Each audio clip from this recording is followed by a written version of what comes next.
Tonight, President Trump is warning Walmart against raising prices, telling the nation's biggest retailer and grocer to, quote, eat the tariffs. President Trump, a short time ago, telling Walmart that the company should, I'm quoting now, eat the cost, end quote, of higher tariffs. The comments come after the retail giant said this week that it would raise prices because of Trump's tariffs being too high.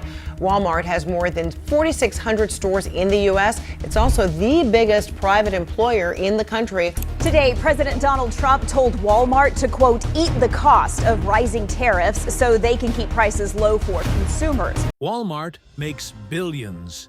They can afford it. That was Donald Trump, not on the campaign trail, but firing shots at America's biggest retailer. In a single Truth Social post, he turned a trade policy dispute into a political firestorm. What started as tariffs on imports exploded into a war on groceries, back-to-school supplies, and everyday families. Tonight, we break down how Trump declared war on Walmart and what it means for the American consumer. Hey, everyone.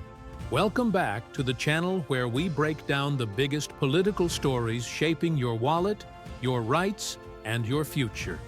If you care about what you pay at the checkout line, hit that like button and subscribe for real stories they don't tell you on cable news.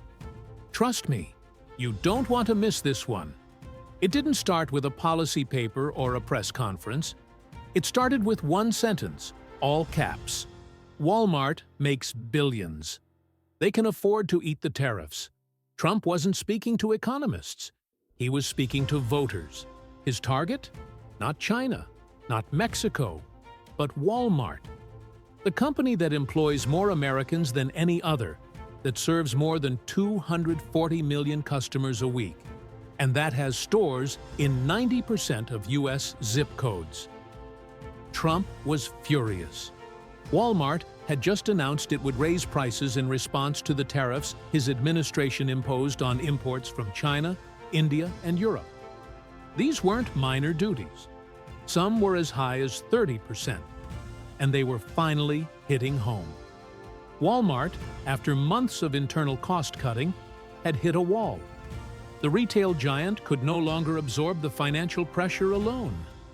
Inside Walmart HQ in Bentonville, Arkansas, panic set in.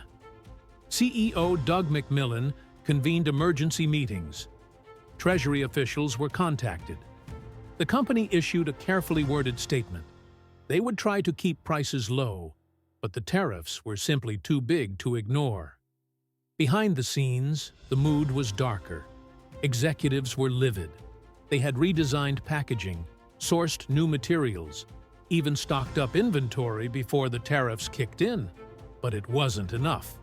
On May 16th, Walmart officially said prices would rise by the end of the month. And Trump's response? Do not pass it on. Eat it. It wasn't just a suggestion, it was a demand. And it was political dynamite. Tariffs may sound abstract, but their effects are painfully real. In Alabama, a mom buying school supplies. In Michigan, a vet filling a grocery cart. In Ohio, a retiree watching their weekly budget shrink. That's who gets hit when Walmart raises prices. First came the dollar section, then bananas, then car seats, then laptops. A few cents here, a few dollars there, but across millions of transactions? It added up. Consumer confidence dipped. Wall Street blinked. Walmart's stock dropped. Retail ETFs followed. And other giants scrambled. Target raised prices. Costco adjusted forecasts. Even Amazon paused some imports. The ripple wasn't limited to consumers. Walmart began auditing products, freezing store expansions, and slashing purchase orders. Brands were dropped, hours were cut, and whispers of union organizing emerged. This wasn't just inflation, it was upheaval. Trump doubled down. More Truth Social posts. More demands. The American people come first, he declared. But who was really paying the price? Even Republican allies pushed back. Senator Rand Paul warned tariffs were backfiring. Senator John Curtis said small businesses couldn't take it. Meanwhile, the world reacted. The EU warned of WTO violations. China retaliated with tariffs of its own. Global shipping costs soared.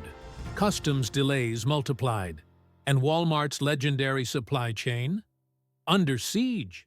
Even Birkenstock raised global prices, citing new U.S. duties. Foreign competitors saw an opening. European brands bypassed Walmart.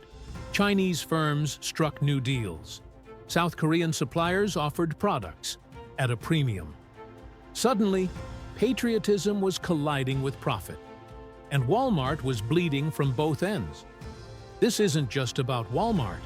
It's about you, your groceries, your gas, your gadgets.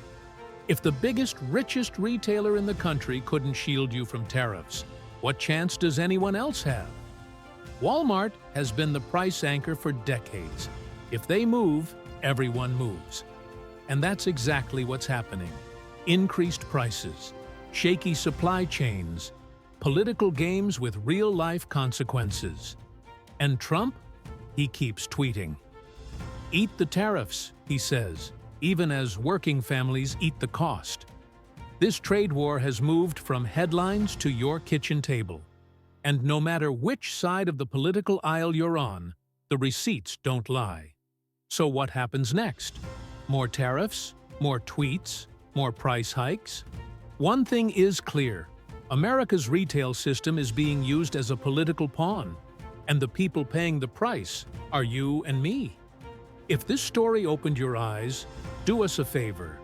Smash that like button, subscribe, and share this video with someone who needs to understand what's really going on. Because this isn't just economics, it's about control, power, and the future of your household budget. Thanks for watching. Stay sharp, stay informed, and we'll see you in the next one.